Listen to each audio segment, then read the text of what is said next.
We've always liked the notion that we don't choose our music so much as our music chooses us. There's usually some messenger or conduit. Maybe you were that lucky kid with the cool parents, or an older sibling handed their music down to you. The fun aunt, the eccentric uncle, a schoolmate, or a friend. Or perhaps you just found it. Sorry, it found you. By chance. It's a formative experience in a young life, like your first love or your first kiss, first broken heart, first album, or first CD, or first shared playlist. Just let me hear some of that rock and roll music, any old way you choose it. It's got a backbeat, you can't lose it, any old time you use it. It's gotta be rock and roll music, if you wanna dance with me. If you wanna dance with me, I have no kick against modern jazz, unless they try to play it too darn fast and change the beauty of the melody until it sounds just like a symphony. That's why I go for that rock and roll music. Hello, my name's Christian Swain, and I am the Rock N Roll Archaeologist. And I'm not the only one. If you're here, then you too are at least a digger, if not a full-blown rock and roll archaeologist yourself. We are all about to go on a decades-long journey. I began my higher education in rock and roll at the Fabulous Forum in Los Angeles, California. My first concert was Queen on their 1978 tour. Yeah, pretty special. But I bet your first concert was just as special to you as Freddie Mercury and the Boys were to me. This podcast series is not confined to just rock and roll, though, or any genre or artist for that matter. We'll use a wide lens and take in the music, the culture, and the technology of the late 20th century, and we'll move on into this century too. I mean, why not? Long live rock and roll, yes? We'll start with a simple question. How does rock and roll affect the larger society, and how does the larger society affect rock and roll? That question will spin off lots of other questions. When, why, and how did this music come about? Why was it so popular for so long? How did it morph and change and progress? How did it take on causes and or shed them over the decades? How did it reinvent itself several times? How did it influence culture and vice versa? On and on. We'll answer these questions through the eyes of rockers and writers and record industry types.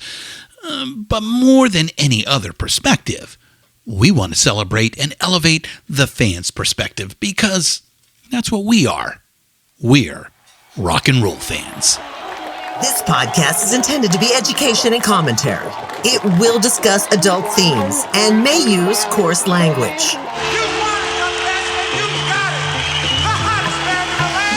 Pantheon Podcasts presents Rock N Roll Archaeology with host Christian Swain. Music.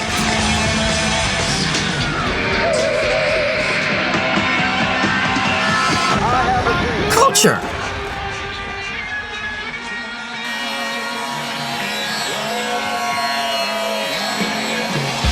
Technology.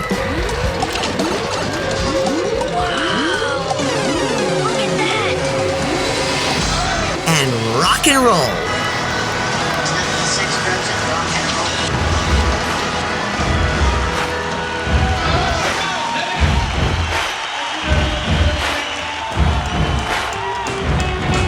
And now, on with the show.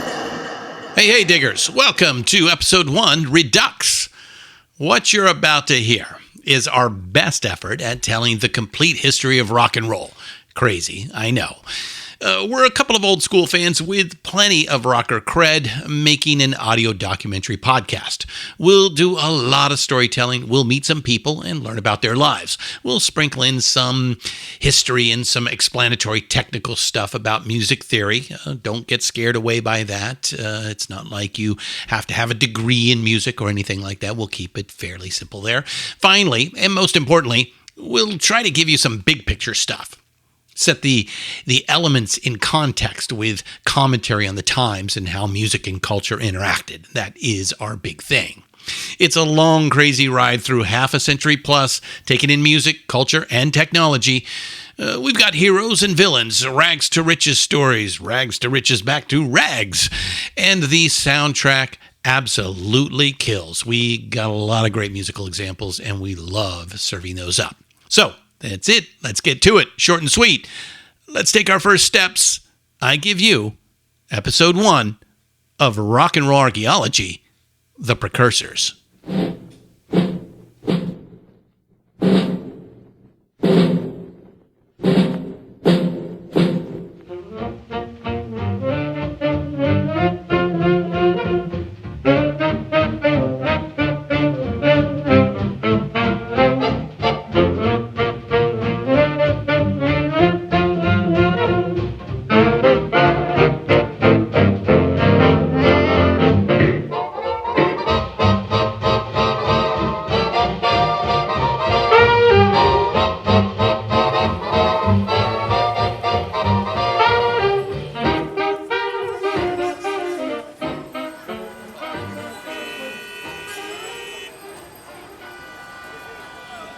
Times Square, New York City, late summer of 1945. World War II is over, and Johnny's come marching home.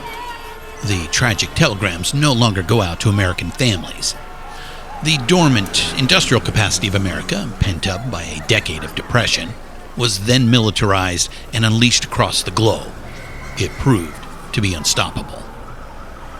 At war's end, America is a colossus, the only major combatant nation that came through the conflict with the homeland largely left unscathed. The only nation, at least for the moment, in possession of nuclear weapons. And even before the war ended, the fuse was lit for a different kind of explosion, the demographic surge we now call the baby boom. That iconic photo of a kiss in Times Square captures the temper of the times. War's over. Time to get busy, mama. The birth rate in America soared, and the boomer kids kept on coming for the next 20-plus years. These kids were raised on radio. The transistor was invented in 1947. Before long, radio sets were portable and almost absurdly inexpensive. And then television came along.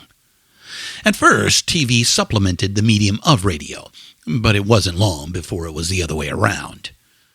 The development of the 45 RPM record in 1948 made the high-capacity jukebox, 50, 80, or even 100 songs possible, and production lines churned them out.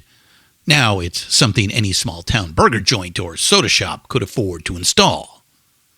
So once the war is over, in the span of a few short years, the technology is there for music everywhere. In your room, in your pocket, in the car, on the jukebox, after school. It might seem quaint now, clunky and outdated compared to modern gear, but at the time, this was radically new stuff. And there's more change on the way. Just a few years later, American families will gather around the little screen and watch Ed Sullivan introducing Elvis, Chuck Berry, Buddy Holly, the Beatles, the Rolling Stones.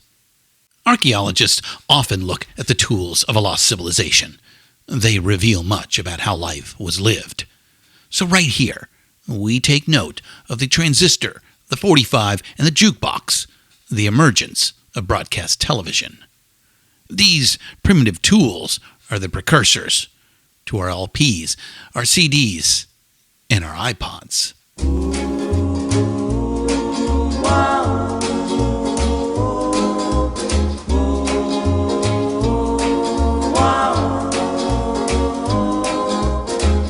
Each time we have a quarrel, it almost breaks my heart, 'cause I'm so afraid that we will have to part. Each night I ask the stars up above, why must I be a teenager in love? One day I feel so happy, the next day I feel so sad. I guess I'll learn to take... Teenager. We didn't know this going in, but prior to the middle of the 20th century, there was no such thing as a teenager. Well, there was no such word. We're pretty sure actual teenagers have always been around. Here's the British rock writer John Savage, author of the 2017 book Teenage. During 1944, Americans started to use the word teenager to describe the place of youth in their society. From the very beginning, it was a marketing term that recognized the spending power of adolescence. Within a culture that thought of business in terms of national identity and individual freedom, the fact that youth had become a market also meant that it had become a discrete, separate age group with its own peer-generated rituals, rights, and demands. So much fun, so much heartbreak from this first generation of teens. The generation that went from mild to mod to mad. From hippies to Hell's Angels. From Hank to Hendrix, sock hops, and soda pops. All the way to Woodstock and beyond. Love 'em or hate 'em, the leading-edge boomers left their mark, politically, culturally, economically. Later generations of rockers will have their say, and we will have our say about them soon enough. But for now, we're going to stick with the boomers. Let's move up a bit now to the opening of the 50s. The scene is a suburb, maybe a tree-lined street in Shaker Heights, Ohio, or a prefab subdivision in Long Island, New York, or it could be a poppin' fresh housing tract in Burbank, California. War spending and savings and the GI Bill are largely responsible for the creation of a large new middle class in America. Something, it is important to say right here, that is pretty well unprecedented in human history. All these newly minted middle-class Americans, well, they have unprecedented money and leisure time, and an appetite for all things they couldn't have in 4 years of war, preceded by a decade of depression. And corporate America, no longer leashed to war production, is more than happy to crank out the products while American men and women crank out the kids. After a short period of adjustment, big business roars. With perfect timing, Chevrolet introduces the new Motoramic Chevrolet. What's new? Everything. New show car styling. 3 new drives. New synchro mesh transmission. Improved super smooth power glide. Or new touchdown. This mythical, iconic Ozzie and Harriet, white bread, middle class, middle brow, middle of the road, American family. This is the time and these are the places for it. The organization man, 2 cars in every garage, the affluent society, an exciting new thing called television, and look, we can afford it. Affluence, leisure time, and every time you turn around, another kid moves onto the block. Someone has got to entertain these people.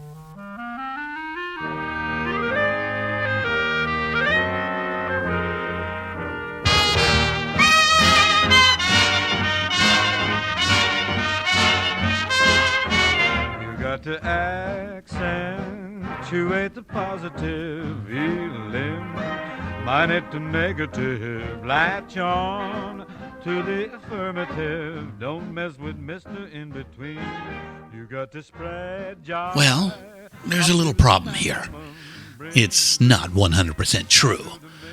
But we think it's safe to say that good times and leisure are not exactly conducive to compelling art.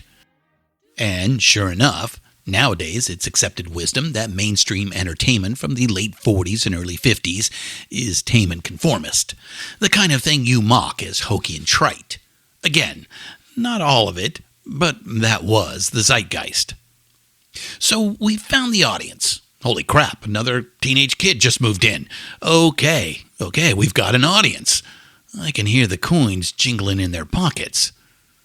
But where do we find the sharp edges? The contradictions, the sex, and the anger that will make the cool kids want to buy it? Where is the canvas splattered with the blood and the brains of the dispossessed? Where is the ache of sexual desire? Where's the cry from the soul at the bottom of the well? Where's the rock and roll?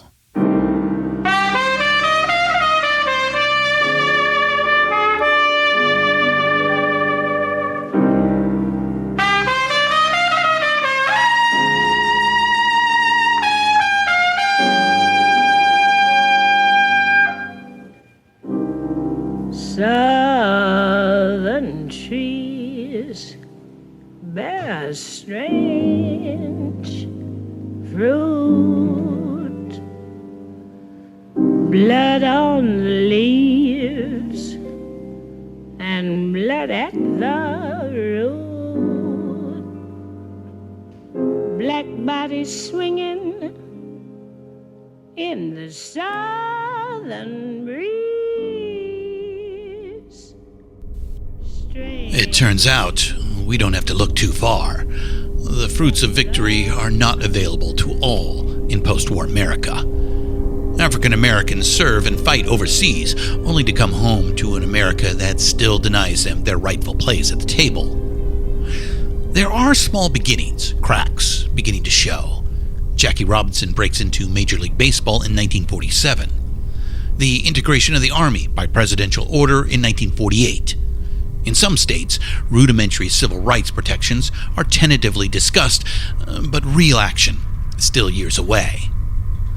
The factories that employed black men and women at good wages during the war are now cutting these same workers loose to make room for returning white soldiers and sailors. Lynching and other forms of racist savagery are still a regular occurrence, and not just in the South. In many communities, there's a backlash, and segregation and racial hate actually get worse than before the war. Palpable fear, economic despair in the midst of plenty, a bad moon rising. Missed chances, hard times that make ripping it up on Saturday night one goddamn urgent matter. You want some edge? You want urgency?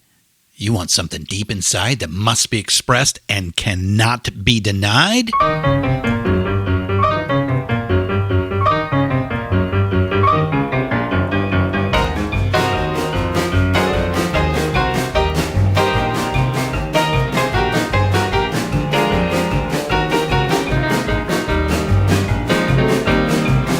You can talk about the pit, barbecue, the band was jumping, the people too.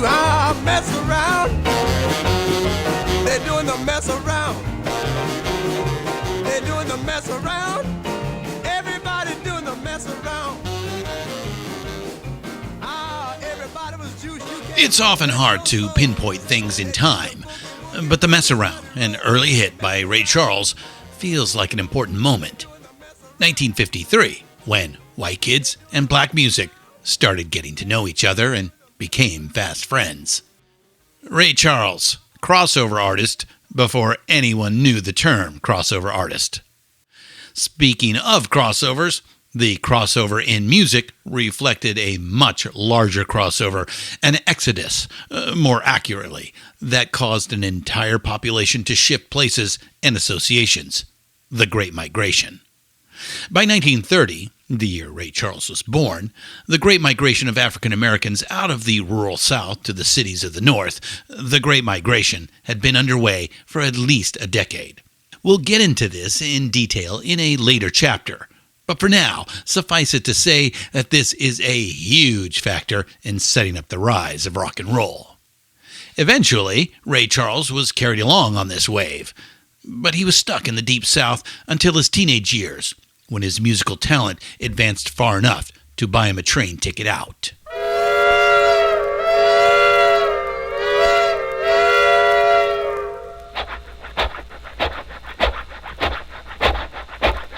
I warn you, baby, from time to time, but you just wouldn't listen. Now, baby, don't mind, so I'm moving on. Keep moving on. I'm rolling on. Roll on, roll on. You've broken your vow, and it's all over now, so I'm moving on.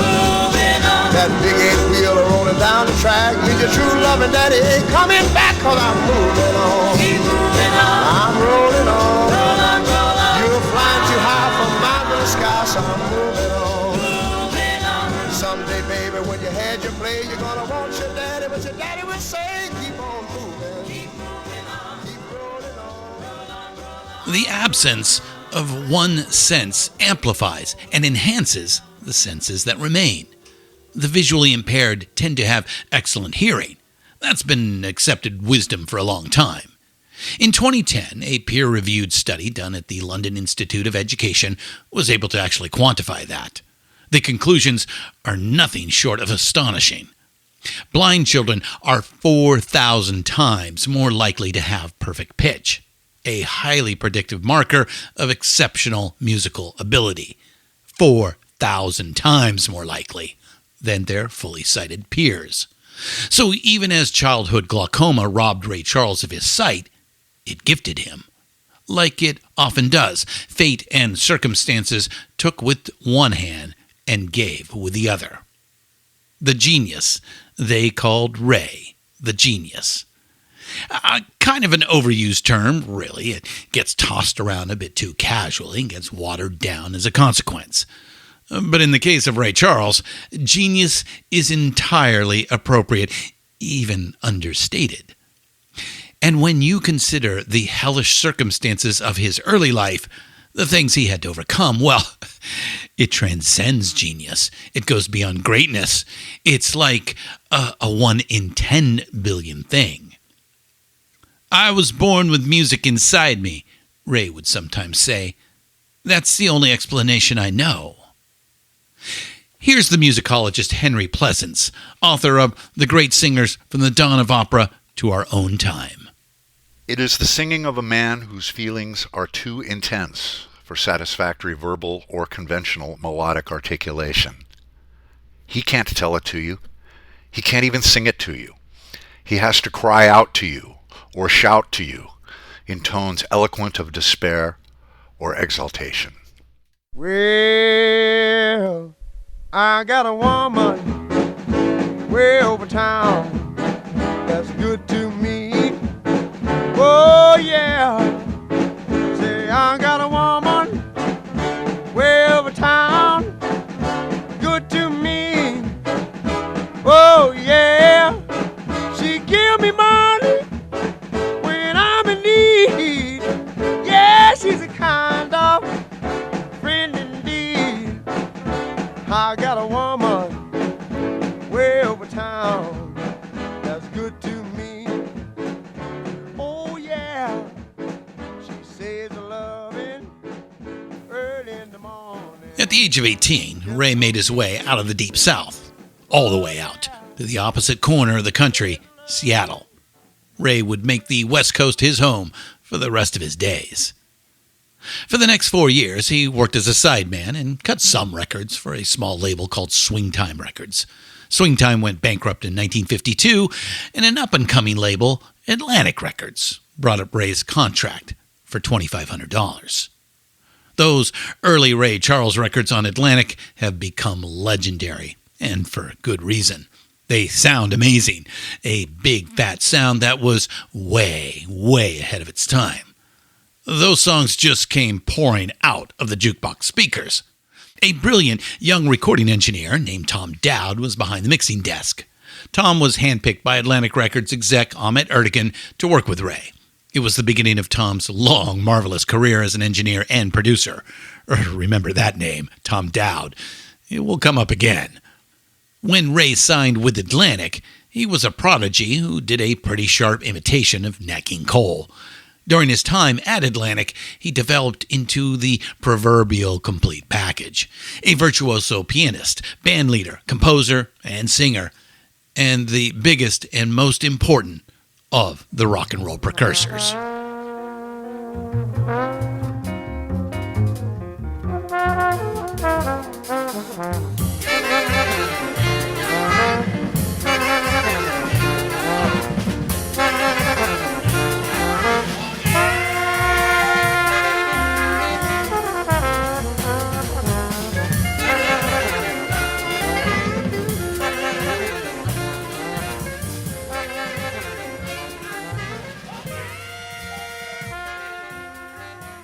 Meanwhile, back in white America, if you listen carefully, there are whispers and hints foretelling the coming upheaval in popular culture.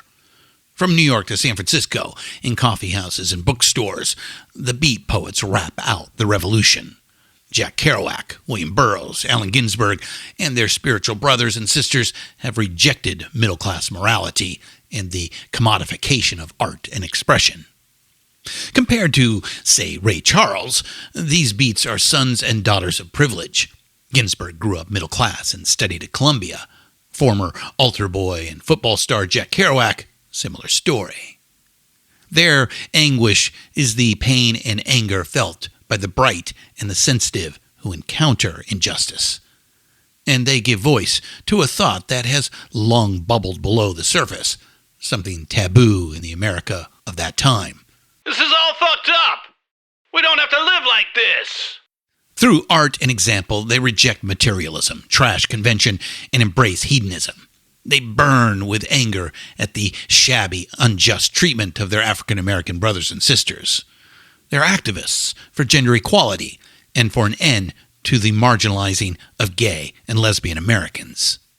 I saw the best minds of my generation destroyed by madness, starving, hysterical, naked, dragging themselves through the Negro streets at dawn looking for an angry fix. Angel-headed hipsters burning for the ancient heavenly connection to the starry dynamo and the machinery of night. Howl and Other Poems was published in 1955, but Ginsberg had been workshopping and honing it for years. Like many things we will discuss in this episode, it fermented and churned below the surface for some years before busting out in the mid-50s. You made me cry when you said goodbye. Ain't that a shame? My tears feel like rain. Ain't that a shame? You're the one to blame. You broke my heart when you said we'll part. Ain't that a shame? My tears feel like rain. Now our tour of hard times takes us across the pond to the United Kingdom. This is a bit of an aside, but in a few years it will become central. The skiffle craze in England during the 50s. For now, it is one more illustration of how hard times can be the mother of great art. In contrast to the sunny prosperity taking hold in the USA, England and her people suffered terribly in the immediate post-war years. The government was bankrupt. Nobody was hiring. Large chunks of London and other cities were still bombed out. Rationing and conscription persisted years after the war was over. Prosperity and renewal came eventually, but in fits and starts, and not really until the late 50s. No money for the show? DIY. Do it yourself. Or head down to the corner to watch Willie and the Poor Boys. Skiffle music originated in the American South in the early 20th century. Spasm bands.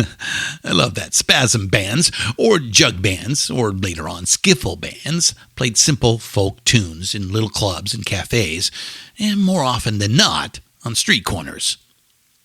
In the early 50s, a cat named Lonnie Donegan, the skiffle king, resurrected the style in the UK and had some major hits. But far more important, skiffle was a grassroots musical movement among working-class Brits, a reaction to the drab austerity of daily life at the time. Kids all over the country started skiffle groups. The ethic was do-it-yourself, using inexpensive banjos and guitars and improvised homemade instruments like saws and washboards and the washtub bass. The tunes were simple, the skill level required was minimal. And by the end of the 50s, there were thousands of skiffle groups in the British Isles. No exaggeration. In fact, that is a low estimate. Many a rock legend was a skiffler as a lad. Skiffle and the grassroots music scene in the UK will come up again in a big way. But for now, let's wing it back over the Atlantic. Life could be a dream, life could be a dream. Shaboom. Life could be a dream. If I could take you up in paradise up above. If you would tell me I'm the only one that you love. Life could be a dream. Sweetheart, hello, hello again. Shaboom, and open we'll meet again. Boom, ding dong, ding dong, a lang, a lang, a lang.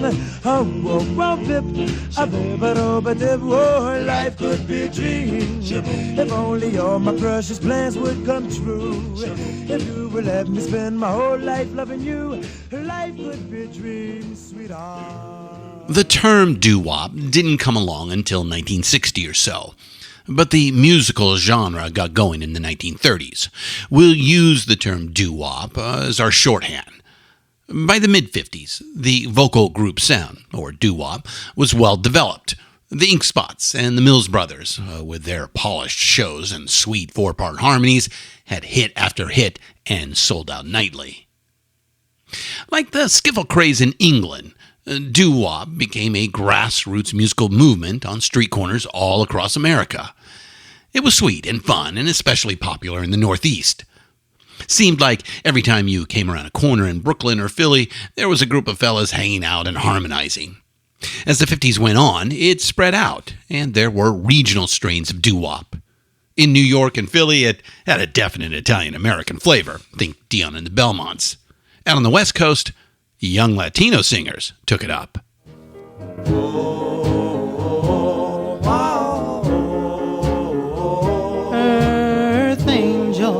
Earth angel, will you be mine, my darling dear, love you all the time.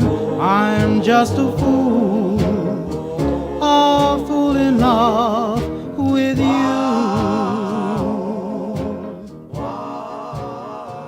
Earth angel, earth angel. Ah, Earth Angel. It's the perfect example of the classic doo-wop chord progression. 1 to the minor 6, to the 4, to the 5. If you're a guitarist, play a G chord, to an E minor, to a C chord, to a D. 1 measure on each chord in 3/4 time. The slow dance at the sock hop. It's more of a pop formula than rock and roll, but we won't be purists about it. Here's the other thing about doo-wop. It's got legs. It keeps popping up, coming back around. You can hear doo-wop strains in James Brown's first big hit, Please, Please, Please. Lots of early Motown and Atlantic soul hits had the doo-wop DNA. The Beach Boys had several big doo-wop hits in the 60s, notably Surfer Girl, which cops the same classic progression and 3/4 time signature. One of our all-time favorite iconoclasts, Frank Zappa, made a whole doo-wop album in the early 70s called Cruisin' with Reuben and the Jets.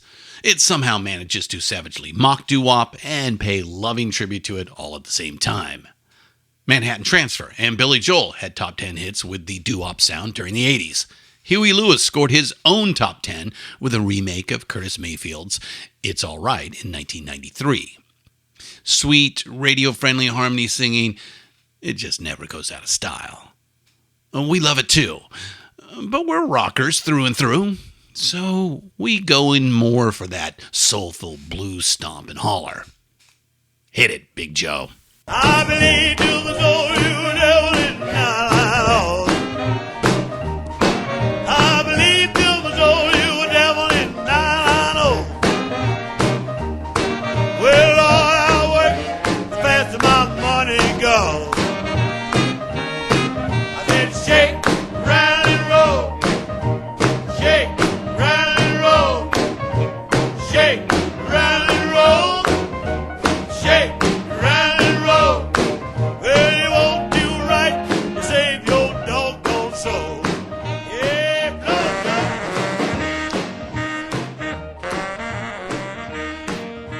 So now, let's head to the hardscrabble industrial flats of Cleveland, Ohio. It's the summer of 1953, the year Ray Charles recorded and released The Mess Around. Since the war's end, we have observed urgent undercurrents churning through the culture, but the musical mainstream is bland and pasty white, not very appetizing to a large and restless bunch of American teens. But we have the key ingredients for something hot and juicy and a whole lot spicier. We have an affluent, restless young audience, and we have the exultant rhythm and blues cry that will soothe their impatient, horny souls. How do we bring that spicy hot gumbo right to the table in millions of American homes all at once?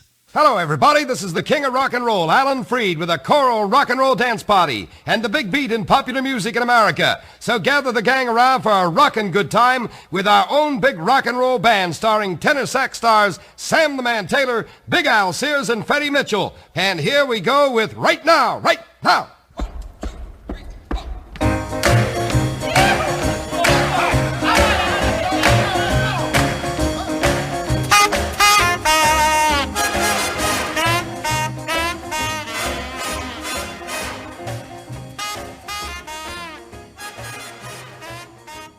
summer of 1953, the Moondog, Alan Freed, had a smash on his hands.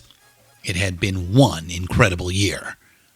Up until the spring of '52, Freed was a regional DJ of modest accomplishments, a minor local celebrity in Akron, Ohio. For the last year or so, he had been hosting a late-night show to a small but fanatically devoted audience in Cleveland. He had originally come to Cleveland to try to break into local television, but no takers.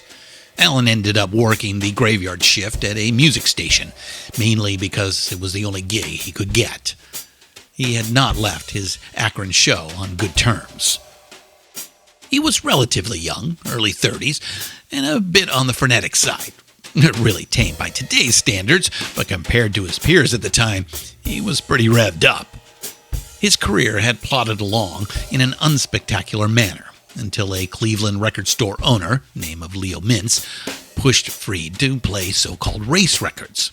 That is, rhythm and blues records by African-American artists. The white kids who patronized Leo's store just couldn't get enough of the race records. In July of 1951, Freed premiered the Moondog House on WJW Radio, a late-night show featuring R&B records and sponsored by Record Rendezvous, Mintz's store in Cleveland. Other advertisers and many of the good folks of Cleveland balked at the idea of a show on a white station with a white DJ devoted to black R&B records. As a bit of subterfuge intended to cool the jets of listeners and potential advertisers, Freed took to using the term rock and roll, a bit of sexual slang heard in some of the songs he was playing. Whether or not Freed realized he was promoting the use of a double entendre for doing the nasty is impossible to know. We'd like to think he knew exactly what he was doing and secretly enjoyed the hell out of it. Freed was already an ardent fan of R&B and swing music, as was Leo Mintz. We want to point out that while both men saw a commercial opportunity, no doubt they were also fair-minded gents who loathed race segregation in America. And they were genuine fans of the black musicians they were playing and promoting. The black artists who work with Freed over the years are near unanimous in expressing their affection and gratitude.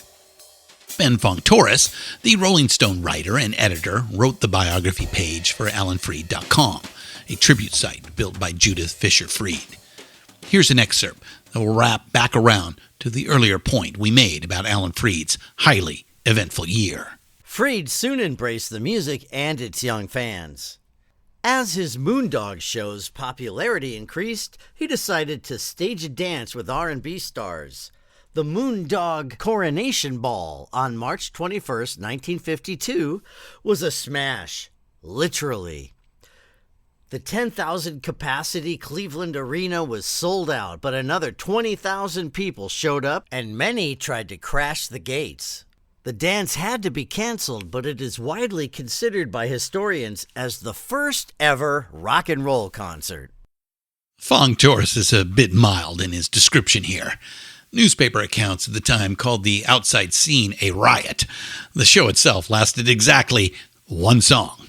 R&B saxophonist Hucklebuck Williams barely managed to get through a tune before the fire marshal shut it down. Freed apologized for the debacle on his show the next day, but we're pretty sure there was a sly grin or two being flashed around the studio, because that was when Alan Freed, to use a modern expression, started blowing up. It was also a mixed-race event. The crowd was about 2/3 white and 1/3 black in composition, something almost unheard of back then. And we gotta wonder how much of the post-concert backlash was racist fear-mongering over black kids and white kids getting together for a good time. But there's no such thing as bad publicity, right? Right. And the backlash, the bad publicity, was indeed ferocious. But while stodgy editorialists clucked disapproval and politicians professed outrage, while preachers promised damnation, Alan Freed's ratings skyrocketed. By the summer of 1953, tapes of his shows were making it to New York City stations and elsewhere, and airplay on the Moondog show was enough to get a record jumping off the store shelves. A year later, Freed was behind the mic at New York's most powerful all-music station WINS, and the Moondog Rock and Roll Party Show was nationally syndicated. A write-up in Life magazine anointed him the founder of the rock and roll craze, and the legend was codified. So, we'll hear from Alan Freed again, but we made it to the birth of rock and roll. No more hints or foreshadows. The precursors have precursed. We are here. No, we can't nail it down to an exact date and time. Archaeologists rarely can. Sometime in the summer of 1954 is about as close as we can get. 1, 2, 3 o'clock, 4 o'clock, rock. 5, 6, 7 o'clock, 8 o'clock, rock. 9, 10, 11 o'clock, 12 o'clock, rock. We're gonna rock around the clock tonight. Put your glad rags on, join me home. We'll have some fun when the clock strikes 1. We're gonna rock around the clock tonight. We're gonna rock, rock, rock till broad daylight. We're gonna rock around the clock tonight. When the clock strikes 2, 3, and 4, if the band slows down, we'll yell for more. We're gonna rock around the clock tonight. We're gonna rock, rock, rock till broad daylight. We're gonna rock around the clock tonight.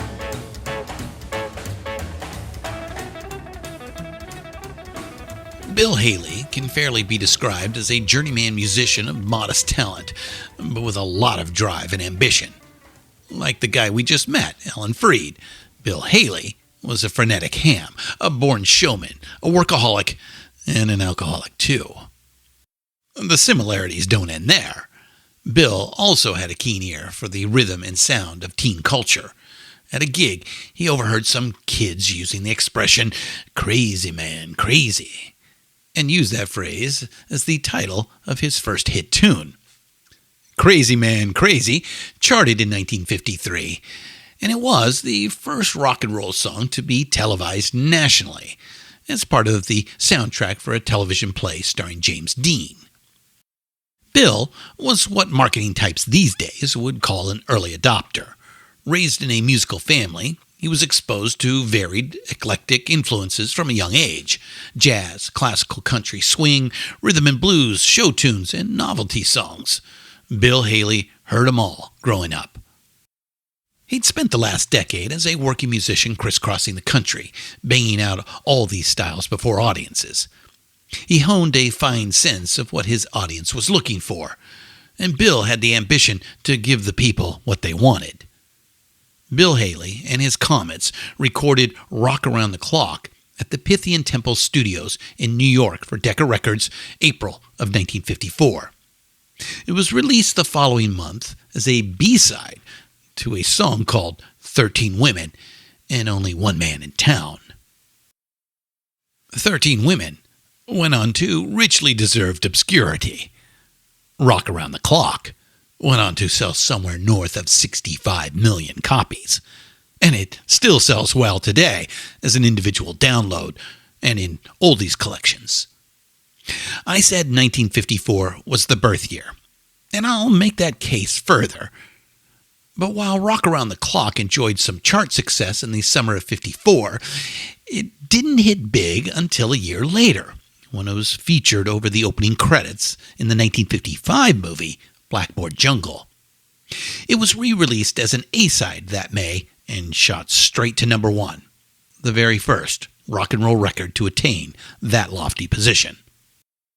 So 1954 was the birth year, but 1955 was when rock and roll burst out onto the world stage as a noisy, unruly, out-of-control toddler.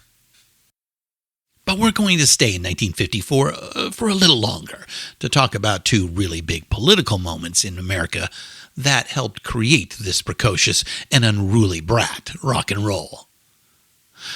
So let's put our chair-scratchy 45 RPM single of Rock Around the Clock back into its sleeve for now. Two political events in 1954 America, not unlike rock and roll music, had been churning and burning for some years below the placid conformist surface. In the spring and summer of '54, they busted out, and things were never going to be the same afterwards. Ain't gonna let no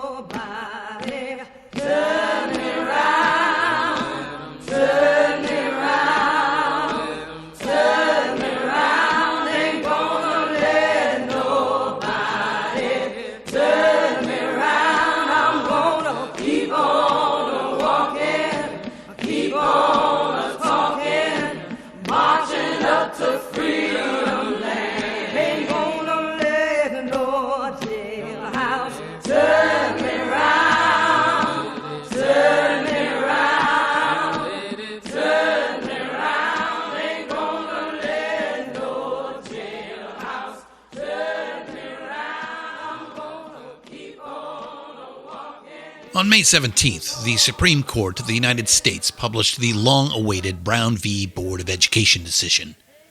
Everything about the Brown decision was a blockbuster, a game-changer. It is not at all hype or exaggeration to state that it was, and is, the most impactful and important Supreme Court decision in the history of the American Republic. It's not just us claiming that. Many a judicial expert and many a distinguished historian will agree with that assessment. First of all, it was a unanimous decision. No dissents, no separate concurring opinions. As such, it was a smackdown, an utter repudiation of the long disgraceful practice of race separation in America. The Brown decision was about school segregation, but its central assertion, separate is inherently unequal, was a devastating body blow to American apartheid across every institution. Legal segregation died hard in America, and de facto segregation is still very much with us, unfortunately. The Brown decision was just the opening chapter of a violent, tumultuous episode in American history, the Civil Rights Movement. A full generation after Brown, segregation would still rear its ugly head, and to this very day, there are still plenty of dead-ender lunatics who insist that it's a good idea. As we've seen, Alan Freed and the R&B artists he championed, the beat poets, and others had enabled de facto integration, dances, poetry readings, get-togethers, concerts, where white kids and black kids mixed freely. It had not brought about the end of Western civilization. In fact, everybody seemed to be having a pretty good time. We don't seriously contend that rock and roll was a main driver of the civil rights movement. There were many, many factors, social, cultural, and political. To say otherwise is to trivialize the courage and hard work of generations of civil rights activists. But rock and roll played a part, even here in the 50s, and that influence would grow in the coming decade of the 60s. One could argue that the Brown decision simply acknowledged legally what was already becoming a cultural reality with many young Americans. In its own brash, in-your-face kind of way, rock and roll expressed what the Supreme Court had said. It's time to drop the barriers. Let the crossovers occur. Everybody will be better off if we do.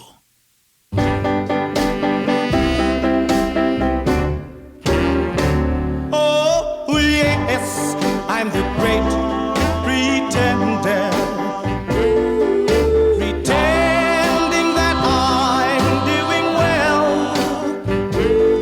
My need is such, I pretend too much. I'm lonely, but no one can tell. Oh, yes, I'm the great pretender. Adrift in a world of my own. Now, we discussed how bland and hokey much of American popular culture was in those early post-war years. Early rock and roll was, in large part, a response to that, a pushback. Fear of the communist menace was the big driver of this culture of conformity, and the bland, colorless art and fluffy, inconsequential entertainment it inspired. Which leads us to our next topic, McCarthyism, or anti-communist paranoia in America. It didn't come out of nowhere. The Soviet Union dropped the Iron Curtain across Eastern Europe in 1948 and successfully tested its own atom bomb in 1949. China had fallen under communist rule, and in late 1950, American boys were routed in North Korea by Chinese troops. A bloody stalemate set in until an unsatisfying draw was negotiated in July of 1953. A lifetime ago now, but U.S. troops are still there. But it was mostly hype and paranoia, egged on by opportunist politicians and irresponsible fear-mongering in the press. Far too many Americans turned inward, turned on each other. Loyalty oaths, blacklists, and congressional investigations of un-American activities. These things had a deeply chilling effect at the workplace, in government, and most definitely on art, culture, and entertainment. It was just not a time to make waves or push back against the prevailing attitude of timid conformity, not if you valued your freedom, your paycheck, or your future prospects. This America that had turned on itself had a leader, Senator Joseph McCarthy of Wisconsin. He scared the shit out of people, and for good reason.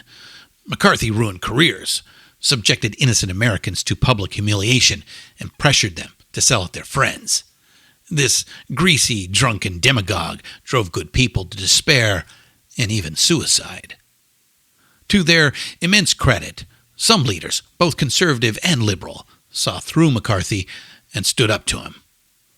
And courageous artists like the playwright Arthur Miller used their platforms to denounce his witch hunt tactics. President Harry Truman detested McCarthy, and even fellow Republican Dwight Eisenhower kept him at arm's length. But far too many others were unwilling to take him on. In 1954, McCarthy would finally get his public comeuppance on national television. First, in early spring, the iconic journalist Edward R. Murrow devoted several episodes of his See It Now program to McCarthy. Confronted with aggressive questioning from a journalist who was not the least bit afraid of him, McCarthy was exposed as a pathological liar and opportunist who stepped on good people to advance his career. In one final episode, on April 13, 1954, Murrow offered his contemptuous dismissal of Tail Gunner Joe. I have worked for CBS for more than 19 years. The company has subscribed fully to my integrity and responsibility as a broadcaster and as a loyal American. I require no lectures from the junior senator from Wisconsin as to the dangers or terrors of communism. Having searched my conscience and my files, I cannot contend that I have always been right or wise, but I have attempted to pursue the truth with some diligence and to report it, even though, as in this case, I had been warned in advance that I would be subjected to the attentions of Senator McCarthy. We shall hope to deal with matters of more vital interest to the country next week. Good night and good luck. The next chapter was the Army McCarthy hearings in the summer of '54. ABC television covered them, gavel to gavel, and on live television, millions saw and heard this impassioned plea from the attorney, Joseph Welch. Let us not assassinate this lad further, Senator. You've done enough. Have you no sense of decency, sir? At long last, have you left no sense of decency? No sense of decency. The enduring legacy of Senator Joseph McCarthy. In the wake of his televised meltdown, his poll numbers cratered, and he was censured by his fellow senators. He served nearly 3 more years, drunk and discredited, until he died in 1957 from complications brought on by decades of alcoholism. Like segregation, anti-communist paranoia is still with us. And decades after the fall of the Soviet Union, it still has its advocates. To this day, some insist that McCarthy was an American hero. But even so, it's fair to say, right here in 1954, the lid started to come off. The Brown decision opened the civil rights era. McCarthyism had been at least partially discredited. It gets a little easier. It gets a little less dangerous, a little less costly to just be yourself and express yourself. So, enough of hateful demagogues and their venomous politics. Who wants some rock and roll? We promised you a joyous birth, and we are about to see the baby.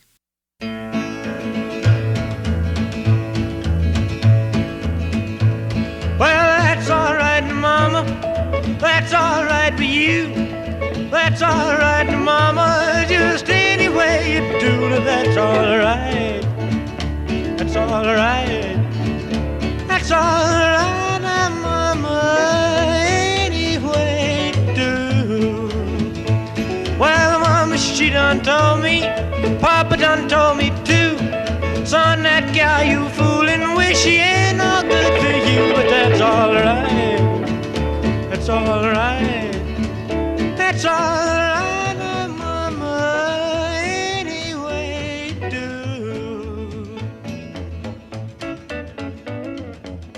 do. Scotty Moore brought him. Scotty, 22 at the time, was an ambitious young man from a musical family. He was a guitarist who worshipped the great Chet Atkins, wanted to be Chet Atkins. Scotty led a local combo called the Starlight Wranglers. The Starlights played country tunes sprinkled with R&B hits copped off the Alan Freed radio program. Scotty would drop by the Memphis recording service a couple of afternoons a week after he clocked out of his day gig. He'd have a coffee and pie with the owner, Sam Phillips, and the two men would talk music. One afternoon in early July, Sam told him, "Hey, there's this kid I want you to check out for me. Lives with his folks in your neighborhood. Elvis Presley." Scotty had heard of Elvis, but that was about it. The name sounded absurd, like something out of science fiction, he later said, but Sam kept talking him up. Scotty decided to give Elvis a call. Peter Grolnick, author of Last Train to Memphis, takes up the story. On Sunday, July 4th, Elvis showed up at Scotty's house on Bells in his old Lincoln.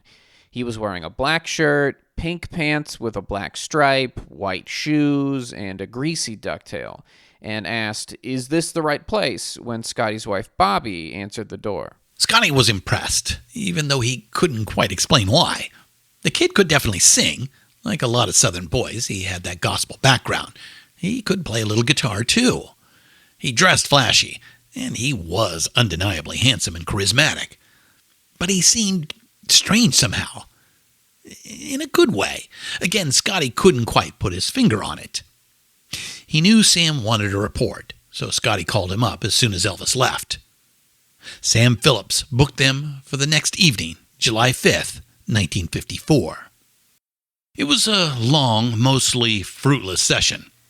Sam called a break and stepped out for a bit.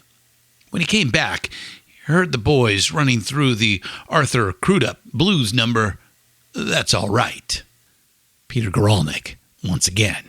Sam recognized it right away. He was amazed that the boy even knew Arthur Big Boy Crudup. Nothing in any of the songs he had tried so far gave any indication that he was drawn to this kind of music at all. But this was the sort of music that Sam had long ago wholeheartedly embraced. This was the sort of music of which he had said, "This is where the soul of man never dies." And the way the boy performed it, it came across with a freshness and an exuberance. It came across with a kind of clear-eyed, unabashed originality that Sam sought in all the music that he recorded. It was different. It was itself. It was a jittery, frantic fusion of country and R&B we now call rockabilly. And it was itself. It was something special. 3 days later, a popular local DJ premiered the song, and listeners immediately jammed the station's switchboard, requesting replays and more info about this sensational new artist.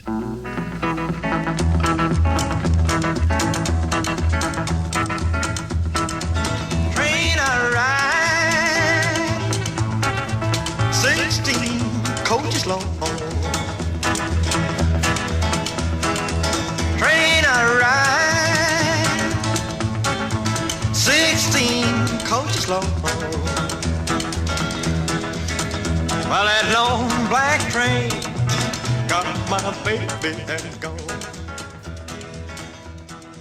On July 17th, Elvis, Scotty, and bassist Bill Black took the stage for an unpaid showcase gig at the Bon Air Club in Memphis. The reception was polite, but a scant 2 weeks later, on July 30th, the three young musicians played their first paid gig at the Bandstand Shell in Overton Park, opening for Slim Whitman, a popular country act. It was a big summertime crowd, and Elvis was nervous. His nervousness and a strong response to the backbeat made his legs shake. His wide-cut pants emphasized the movements, and the crowd, especially the young women, just went bananas. already a natural showman who could read an audience, Elvis started playing it up, shaking it up when he would move off the mic between verses. A signature song and a signature move. Destiny.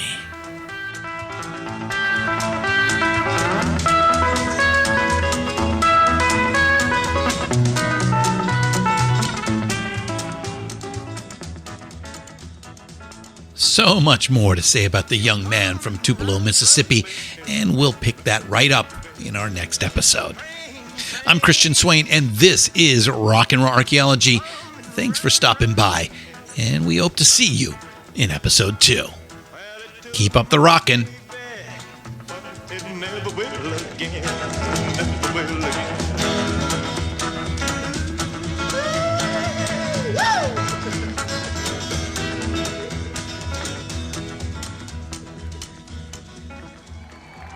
Rock and Roll Archaeology is written by Richard Evans and Christian Swain. Produced and hosted by Christian Swain. All sound design and incidental music by Jerry Danielson at Busy Signal Studios. Find all of our shows, notes, and links at pantheonpodcast.com. All songs can be found for purchase or streaming wherever you get your great music. Please pick up these amazing tracks. Contact us on social at Pantheon Podcasts on Facebook and Instagram. Tweet us at Pantheon Pods.